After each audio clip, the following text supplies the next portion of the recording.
Hey guys! So, meron na naman tayong bagong product na i-unbox. Ito yung Boya Ultra Compact Wireless Microphone. Sobrang excited ako dito sa product na to dahil gustong-gusto ko talaga magkaroon ng mic.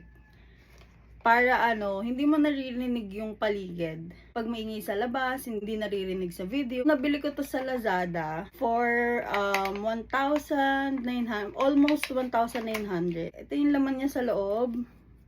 Ito yung manual. And then, dalawang USB Type-C na cord. And then, the product itself. May option doon na isang receiver and isang microphone lang. Pero ang pinili ko is yung dalawa.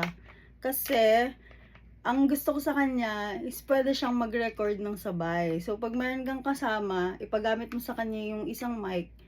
So, maririnig kayo ng loud and clear kayong dalawa. Meron din